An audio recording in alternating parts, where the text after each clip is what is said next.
देखो लोग कितनी गंदगी डालते हैं गायों के धोवन की कुंडी में।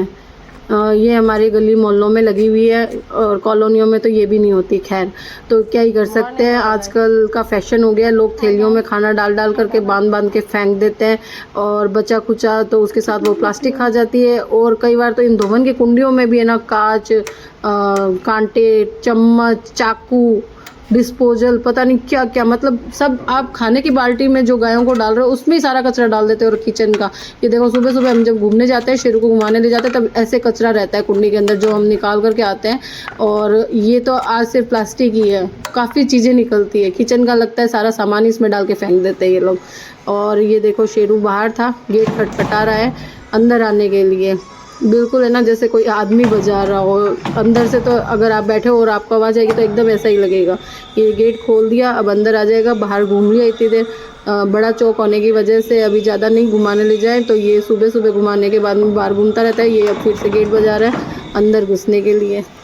हाँ, अब अंदर जाके बैठ जाएगा। बहुत समझदार है हमारा शेरू, थोड़ा सा सुस्त ज़रूर है, अभी 6 साल का हो गया है। और ये देखो बासिया ले रहा है। तो पड़ोसी का फ़ोन आया था, पिछले वाले घर वाले पड़ोसी का, कि आप है ना वनीली को ले जाओ। मैंने बताया था ना वनीला जैसी दिखाई देती है, कालू वनीला लूसी के साथ साथ हमारे घर के बाहर बैठती थी, तो उसको ले जाओ। तो मैंने कहा मेरा दिल तो बहुत बड़ा है मगर मेरा घर इतना बड़ा नहीं है जहाँ पे मैं शेरू के साथ में किसी को रख सकूँ। तो और इनकी वजह से तो मुझे कितने चेंज भी करने पड़े हैं घर। और इधर जिम्मी भी को भी है ना शेल्टर से आरती जी ने कहा था कि है ना कुत्ते ज़्यादा बढ़ गए हमारे यहाँ पे, तो आज जगह नहीं होने की वजह से आप इसको ले जाओ। मगर मैंने तो राम भरोसे और आरती जी के भरोसे ही उसे छोड़ दिया, क्योंकि अगर मैं उसे लाऊं तो उसे संभालना पड़ेगा, और उसे संभालना पड़ेगा तो मैं उनकी जितनी केयर तो शायद ना ही कर पाऊँ वहाँ पे, क्योंकि उसके जैसे ही हैं तो वो वहाँ पे आराम से रहेगा। और अगर मैं यहाँ पे लाऊं, अभी घर ढूंढने की टेंशन और की वजह से आरती जी से बात भी नहीं हुई। अब उसका क्या हुआ है ये तो अब मैं अपडेट भी उसकी नहीं दे सकती। अब जब उनसे मिलने जाऊं या उनसे कोई बात होए तो मैं बता सकती हूँ, बाकी तो पता नहीं है।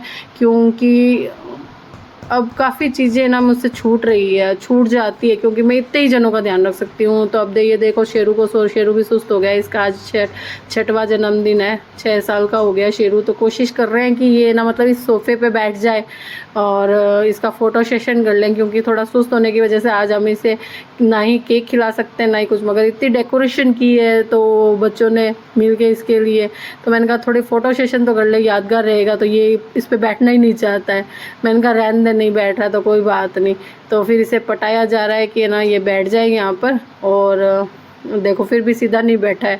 तो जैसा इसका मन होगा वैसा ही बैठेगा। इसको आज़ादी है पूरी बच्चे को कि जैसे इसकी इच्छा हो वैसे करे, कोई बात नहीं। बर्थडे फिर अगले साल मना लेंगे, क्योंकि अभी तो शेरू हमारे साथ कई 100 साल है। तो हम इसकी फ़ोटो सेशन अगली बार कर लेंगे। जो हुआ वो अच्छा हुआ। तो happy birthday to you Sheru, खुश रहो तुम सदा और यूँ ही मस्त रहो। थोड़ी तबीयत सुस्त है वो ठीक हो जाएगी, क्योंकि कभी कभी अगड़म अगड़म खा लेता है तो पेट ख़राब हो जाता है। कल सुबह तक सही हो जाएगा, पोटी जाके आएगा तब। खैर, तो अब वनीली और जिम्मी दोनों को मैं नहीं ला पा रही हूँ, उसका मुझे ज़रूर अफसोस है। मगर जैसे ही मेरे पास में व्यवस्था बैठेगी ना तो मैं उनको भी ज़रूर लेके आऊँगी। और वो सब व्यवस्था बिठाने वाला भगवान ने इसको फूल दिए गुलदस्ता कि गिफ्ट में यही ले ले। ये कोई लेने की चीज़ है? आपको खिलाना है तो पनीरों खिलाओ, मुझे केक खिलाओ, बिस्किट खिलाओ, शकरकंद खिलाओ, बाजरे की रोटी खिलाओ, ये सब इसके फेवरेट है। तो इसीलिए तो फूल आप सूंघ लो और आप ही रख लो। मैंने कहा ठीक है ओके। तो फिर शेरू बैठा है आराम से। हाँ, मैं कई बार है ना इसे देखने के चक्कर में अपनी बातें भी भूल जाती हूँ। और इस तरह से आज का दिन तो हमने मना लिया और अभी ये जाके सो गया और हम इसकी सजावट की फ़ोटो खींचते रह गए। Good night.